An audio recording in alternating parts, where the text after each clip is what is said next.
in the pursuit of truth and common sense in an unbelievable world. You're listening to the Right Mind podcast with your host, Todd Schowalter.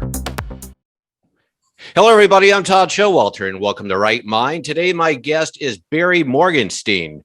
Very interesting guest. He's a New York photographer, and he's photographed a lot of interesting people. Donald Trump, Oliver North, Arnold Schwarzenegger, Meryl Streep, just to name a few. I'm looking forward to hearing more about this guy. How you doing, Barry? What's going on?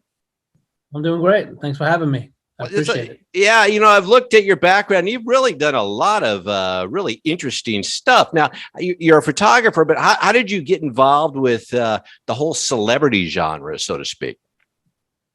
When I started, I was shooting rock and roll musicians. That was the beginning of my career. I started shooting a lot of musicians. From that, I kind of I found my niche into headshots. That was my thing.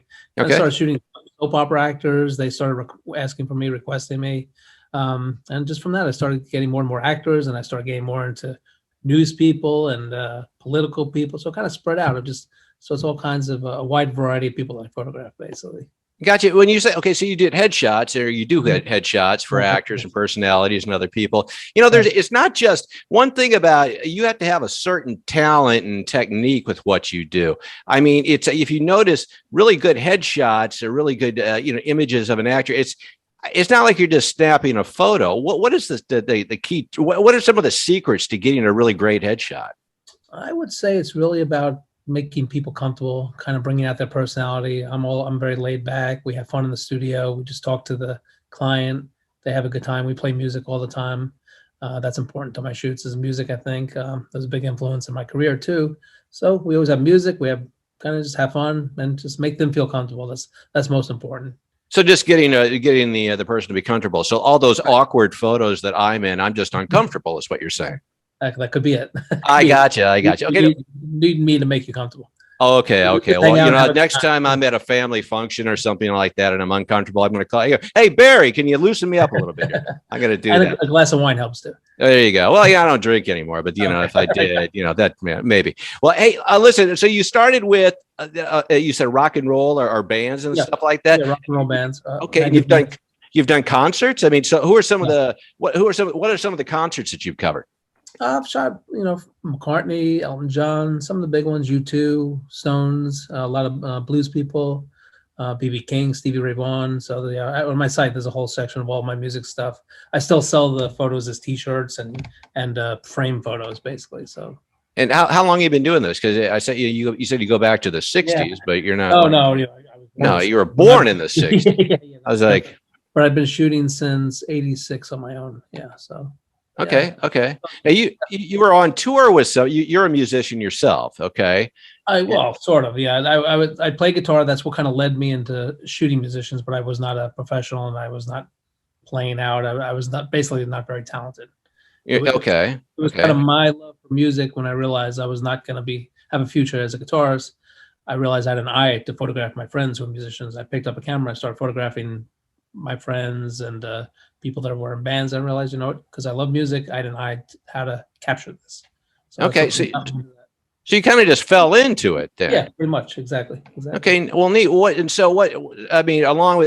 with these singers, these concerts that you've done, you've got to have some interesting stories. I mean, anybody that you photographed that was easy to work with, I tell you what, let's go the other way. Was anybody a real jerk, Barry? I guess there were a few. I guess obviously I wouldn't mention the names, but there were a few. But I've been lucky. I really found the more famous they were, the nicer they were. It's almost like they were more secure. People who maybe weren't quite. I mean, they were famous, but maybe not superstars, and maybe a little insecure. Maybe they had a little more of an attitude and had to prove themselves. So maybe they were more likely not to be so nice. So I was lucky. It was only a few times I had that situation. Gotcha. Now you moved to New York to start your career in your studio. Where are you originally from? Well, I'm from New Jersey, and actually I live in New Jersey, but the studio is in New York. So so you're from the area. Okay, gotcha. So when you started out, I mean, you were with the band and stuff like that, so to speak. What'd you do? Did you just knock on doors? Did you have a portfolio? I mean, how did something like this? Because you built a heck of a client list. I mean, I'm just intrigued by how that comes about. I mean, what were the steps in doing that? Basically, like I started photographing my friends and local musicians. and I've kind of built up a portfolio. I actually interviewed with a big rock and roll photographer in New York to be his assistant, and I ended up being his assistant. I got you. Hired me and kind of taught me. Watching him and practicing, doing my own thing. He started sending me to concerts because he started a photo agency.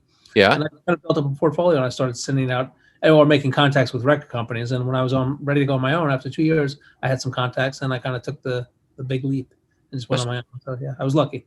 That's awesome. That's awesome. So you went from, so you were doing bands, but then you moved over to actors. I mean, New York is obviously a great place for that. But then you also you've done politicians. I mean, are people in politics? Oliver North, and then also even Donald Trump. I mean, what was that? How did that come about? And what was that like? That was pretty amazing. That was pretty cool. I got a call on a Saturday, late Saturday, from one of the attorneys working for the campaign. This was the first election, and it was 6 months before the election. Mm-hmm. And I got a call from one of the attorneys. He said, "Can you be at Trump Tower, New York, tomorrow morning, 6 a.m.? We have a special guest that's coming to meet Donald Trump." And they didn't even know who it was. They just said, "We know he's going to be there. We know we need a picture." So I said, "I'll be there." So I show up, and after waiting, it turns out that it was actually the Prime Minister of Israel, Benjamin Netanyahu, who's another one of my favorites. So wow, I had 2 minutes. I was brought up to the residence. I had 2 minutes to capture them. They said, "You have 2 minutes. They're going to start talking. Just start shooting." Mm-hmm. And I think I got a pretty great shot that I kind of sell now as a framed. It's an historic photo. It was their first official meeting, so. Yeah, well, I think in this finished version, we'll put it up on the site so people can see it. And as we'll be showing some of your work and how people can get a hold of you. But okay, so you say you had this 2 minute frame. What was that? I mean, that had to be a little hurried and rushed, and a little, I guess, was panicky too. I mean, how did you handle that? Well, I'm kind of used to being rushed, and sometimes in concerts you only get the first 2 songs to shoot. Yeah. Sometimes in the studio you may have a short period of time with maybe a news person or an actor. So I'm good I get things quick, so it doesn't take me a lot of time. So yeah, I got it. Were they pretty good to deal with? I mean, were they nice? I mean, yeah, I didn't really get a long conversation with them. They were talking. It was very private. And I just had to stand back and shoot. It was so quick, but it was a great experience. Awesome. Okay, so you've shot a lot of people. Who would you like to shoot that you haven't had the opportunity to yet? Well, I shoot a lot of these days. When I first started, some of my heroes, I wanted to shoot people like Mick Jagger and Jimmy Page, all the musicians. Right. These days, I'm more like I just love shooting military guys. I'm like big on law enforcement and military, so those guys are my favorites. I mean, I love shooting all my. Why is that? I mean, is there just the emotion? Just a big supporter of the military. Okay. So I would love to shoot Medal of Honor recipients. To me, that would be the greatest honor.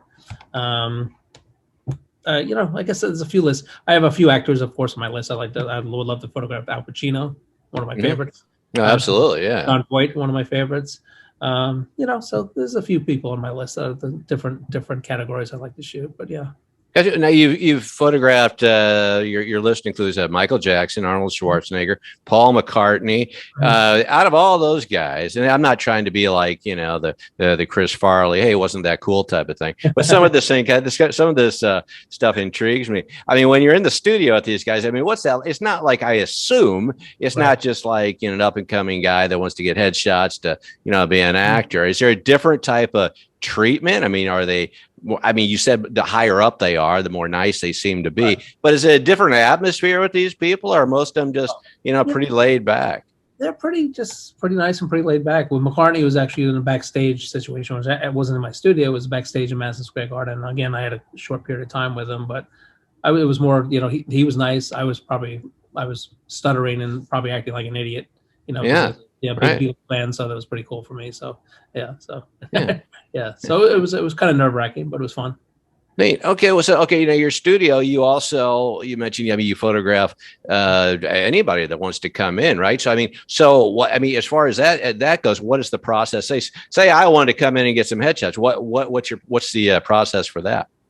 It's easy. Just call me up. We talk about what you need, what you're looking for. I talk about clothing, talk about what you're going to get, what to expect, and we just book the time. And just it's pretty easy. I have a good makeup team. Mm-hmm. That I use. So yeah, that's easy. I don't talk a lot about it before. I'll just tell you what to bring clothing. And again, it's more about when you get to the studios. I'm just going to hang out. I'm going to make you comfortable, and we're just going to get some great shots. Got it. Okay. Now, also, you have stuff that you sell online. You mentioned T-shirts. So Yeah.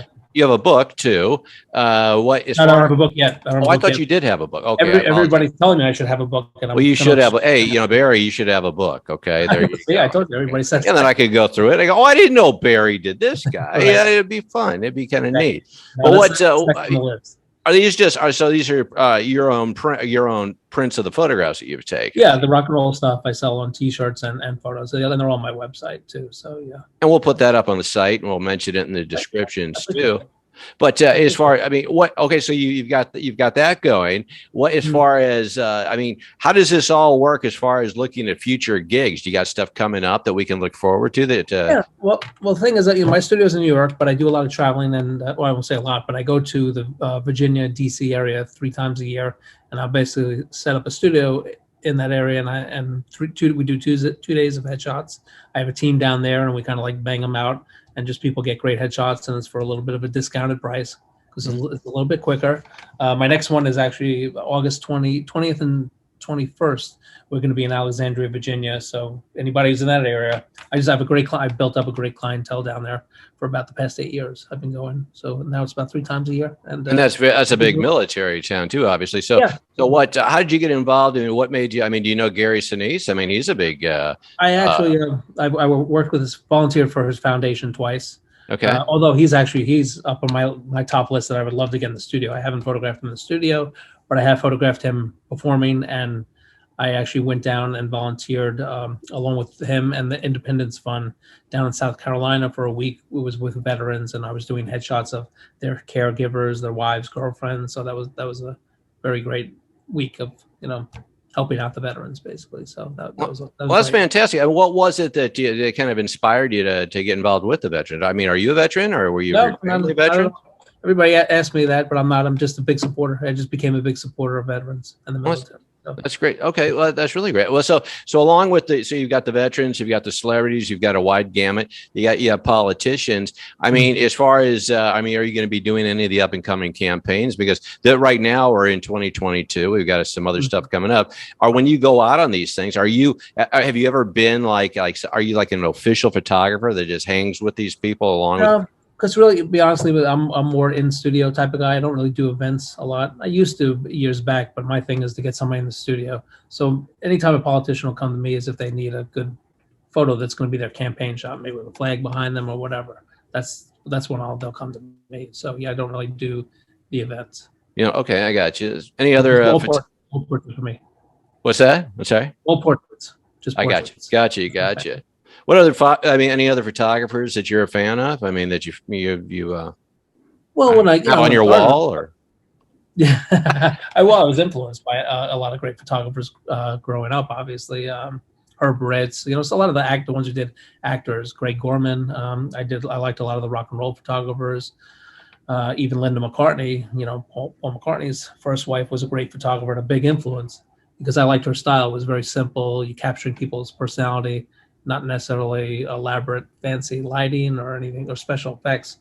I just like keeping it simple, just capturing people's emotions. What do you think of all these? You mentioned you have a makeup team and things like that, but what do you think of these people that have all these filters? Now, you ever notice that, like on social media? It's like everybody. It's like you don't even know what these people look like, Barry. It's like, yeah, I know. I mean, and then you meet these people, and you're like, hey, I was here to meet so and so, and it's like, well, that's me. It's like, yeah, but you don't look like that. I mean, what's your take on all that? That's a little goofy. I mean, I assume that when you're doing your photography, you don't tell people, hey, you're going to look better with this filter here. Absolutely not. I'm so specific about. People, when I shoot people, they're going to look like the way they look. It's going to be a great photo of them, but it has to be natural in how they look. If I do retouching or have retouching done, it's maybe if somebody's hair is out of place, maybe if there was a blemish we missed, but very slight. But no, that drives me crazy too. We'll go in on Instagram or whatever and see people, hey, those look 30 years younger or whatever. What's the point of that? Because people when you show up, they're going to know, okay, it's not you. So yeah, no, I'm not a fan of that. Yeah. No, I totally agree. That was kind of a trick question because if you said you liked it, I go, oh, this guy doesn't know what he's doing. I'm joking. I'm pulling your leg. That's really cool. See, you've got, so obviously, like you said before, then it's obviously the personality and all of that comes through. Anybody that you've actually photographed that you've thought, wow, you had a feeling about them, but then when you actually started photographing them, you saw a whole different personality come out. And did anybody ever convey something that kind of took you back? Yeah, I guess nobody, sometimes people surprise me. I actually, it was the opposite. I'm surprised sometimes when I used to photograph some of them, may say the soap opera people, and they are, they're very talented actors in front of the camera. And sometimes they'll get in front of the still camera and they'll freeze. Really? And that always kind of blew me away because it was like, wow, well, you're an actor. So like, and then I would try to talk to them like a director and say, okay, well, but it was sometimes it's not a lot, but a few times it was fascinating to see how they would, they could open up and act brilliantly, but come in front of the still camera and just have no idea what to do. It was like a deer in headlights thing. So that was interesting and kind of a surprise. Anybody though that you've had that come out that actually brought out a side of their personality that you were like, this is. Yeah. Who would that be? I mean, anybody that we would know? No, not really name people. I'm just thinking in general that I've had people that sat down and I thought maybe they're going to be shy, and then they open up and they just with a great personality. And actually, surprisingly, a lot of times, the kids are great people to shoot. You would think kids would be a little bit stiffer and not know what to do. Or sometimes I get a little cutest little kid in front of the camera and they just start moving and posing and they're so much fun to shoot. They're just great personality. So that's always a surprise too. So yeah, everybody's. Yeah, my son, he was with a modeling agency and did all that stuff when he was younger. And that's a whole nother animal, isn't it? Like dealing with these kids and stuff, because I saw it firsthand being the dad, you're taking these different things and you got all these kids with their 8x10s and stuff and their moms and whatnot. So that's kind of crazy. I guess that can either be a great experience or it can be a horrible experience. I mean, some of the ones that I saw, I wanted to run for my life. So.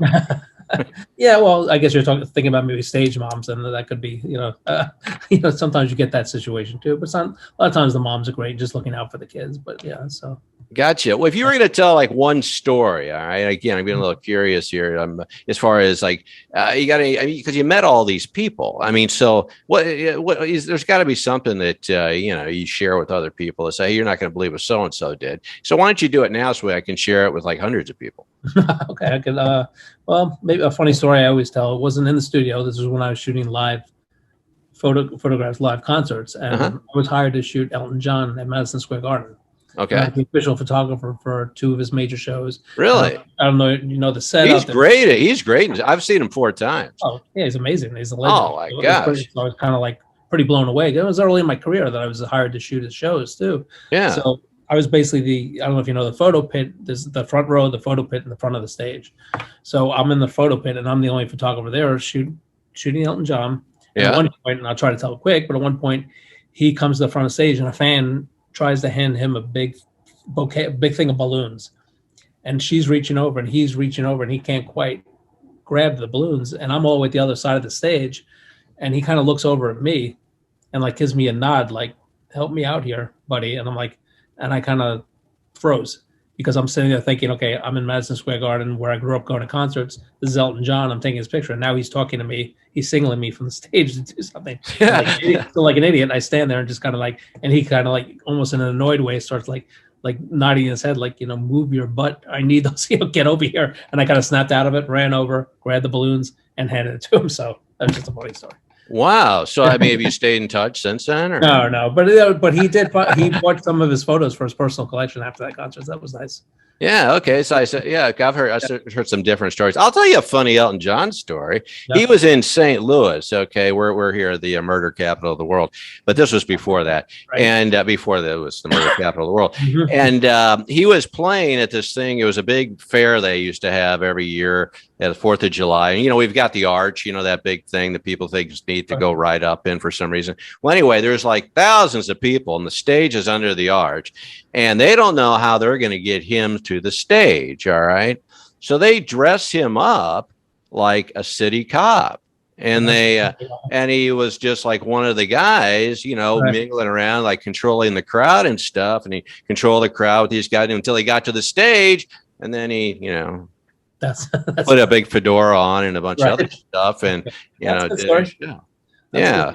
But you got to actually interact with him. So it's a little bit different. Okay. So Elton John, that's a good one. And so as far as I say, because you have blues, man, are you big into the blues and stuff too? Because you said BB King and stuff. Yeah. I just, like I said, I grew up with music. That's what got me into music. And I'm a big rock and roll and blues guy. Love the guitar. So I always say that's a big influence in my life. I kind of compare when I was saying earlier about my photography being simple, I always like to compare it to the blues. Actually, music is like, to me, the blues is like simple. It's not flashy, but it has a lot of soul, it has a lot of emotion. That's what I go for in my photography. Kind of keep it simple. My setup is simple, nothing flashy or nothing elaborate, expensive lights. But I think my feelings and my photos have some feeling and some soul to it. So it's got to kind of be like a chef, don't you think? I mean, because you can have like all these ingredients and all these tools and stuff, and just not know what the hell you're doing. And but if you've got like a fabulous, renowned chef, they can take a salt and pepper shaker and a fork and put out this gorgeous meal. So I mean, I guess it comes all from your instincts, and that type of thing. A little combination. So absolutely. Do you think it's something, though? I mean, that actually, you mentioned your eye. You think that's something that you're born with, or is it something you can? I would think so, because I've had people who work with me in the past, assistants, and you try to train them, and they watch me work, and some somehow just don't capture it, and others can. So it's like, I think they just had it to begin with. So you can learn the basics basically, but you really have to have that eye and the feel for it too. So.